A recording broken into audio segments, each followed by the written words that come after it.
This is a strange gig, y'all. Do you know that? Like this many people in a town this size has gathered for a reading. Weird. And they're not all going, oh, that's significant, and stuff like that. I want to thank Donna, who helped me, because I didn't know very much about, you know, Dobie, and I'm so embarrassed, you know, because I just went straight to Dobie, likes girls dreamy, Dobie, likes girls dreamy, and I thought it was neat to talk about that old sitcom, and I thought it would be an interesting thing to do. But you're not laughing at that, so it was the wrong thing to say. But Donna thought it would be good for me to sing something about Sam Bass that Dobie had observed, and he uses a thing that I like. The first thing I noticed is the story's called "The Robin Hooding of Sam Bass." Speaking of Shakespeare, something Shakespeare did a lot. He turns a noun into a verb to Robin Hood somebody, and I thought that was neat. I'm going to read just a couple of little pieces from this, and then I'll sing the song, and then we'll move. And I won't be here very long because there are real minds here that are literary and stuff. And there's a political edge to one little phrase that just popped out at me. And if you don't know who Sam Bass was, he was one of the best and most favorite bad men of Texas. And one of the phrases that Dobie chooses, he's one of the best bad men, which I can appreciate that mix of phrase. In the spring of 1877, he rode down to San Antonio and threw in with Joel Collins. They bought a small herd of cattle on credit and drove them up the trail, and somewhere north of Dodge City sold out for cash. They soon spent all the money in righteous living, and then he got their names on the map by robbing in Nebraska a Union Pacific Express train carrying California gold. Each of the six robbers took $10,000 in freshly minted $20 gold pieces, and they split up. And then he quotes the song to move his narrative around. Sam made it back to Texas all right side up with care, rode into the town of Denton with all his friends to share. This is a great line here. In the months following, his reputation for lighthearted generosity began to grow. Now he had something to be generous with. Something that did not belong to him. That's kind of I always like that image. By the way, young people, $10,000 back in those days is worth a lot. We'd love to talk about. I did a lecture today on inflation to some of the high school kids, and the greatest inflation rate in my lifetime. Because when we say, I mean, every grown up, but $10,000 back then, and that would buy you, you know, all of Rhode Island. So, but the greatest inflation rate in my lifetime is bubble gum. Because it was a penny, right? Remember it was a penny? And now it's a quarter. So that's 2,500% increase. So if you bought something for $1 back then, it would be 2,500 now. Anyway, I like this anecdote. There's a young store clerk named Chuck, whose boss was sick, and Sam Bass came into this to the store.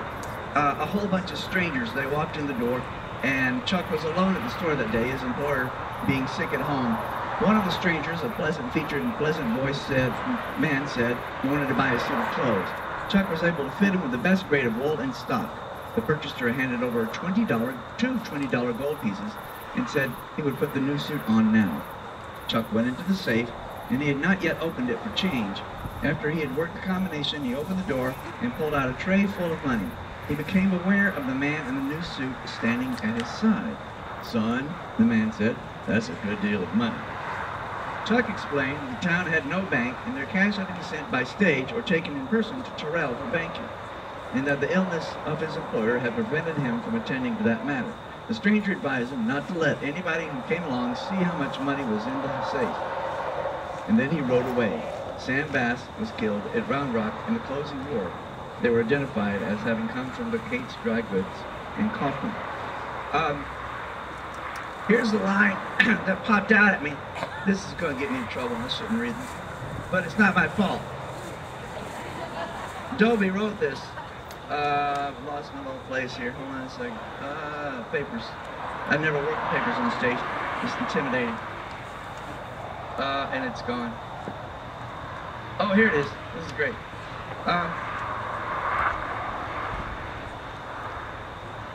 He and his followers made for they hijacked this UP train.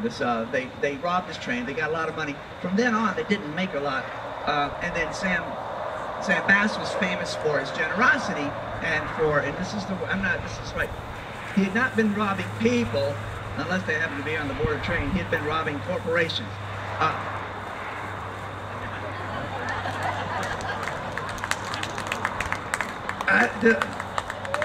Dobie wrote it. Y'all come look at it. All right. I'm going to ask the lovely and talented Bernadette Mason to come up. Will you welcome Bernadette Clavistry? She's going to be my music stand.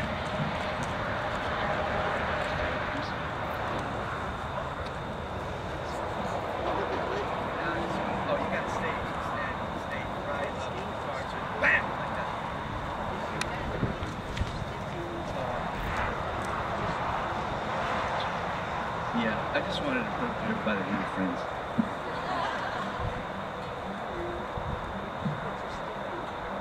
We got to check the time. Oh, no, it was. Sam Bass was born in Indiana. It was his native home. And at the age of 17,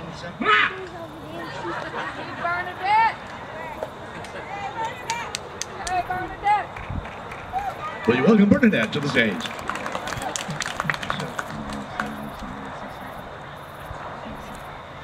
Sam Bass was born in Indiana, it was his native home. And at the age of 17, young Sam began to roam.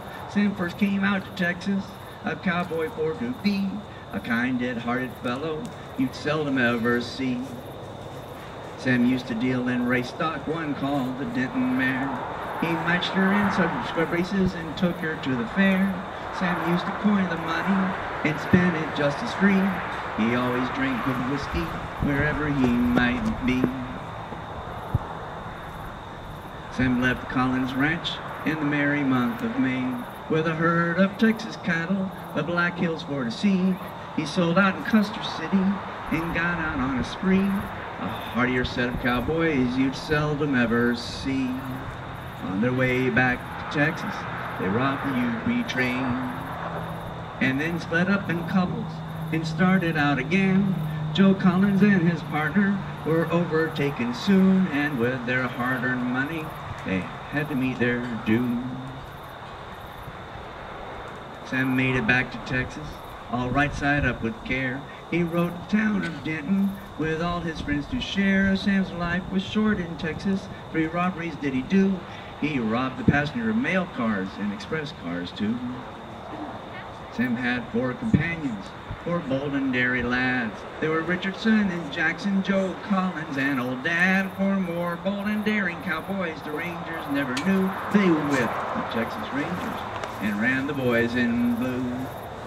Sam and another companion called Arkansas for short was shot by Texas Rangers. The name was Thomas Floyd. Oh, Tom's a big 6-footer and thinks he's mighty fly, but I can tell you his racket, he's a dead beat on the slide.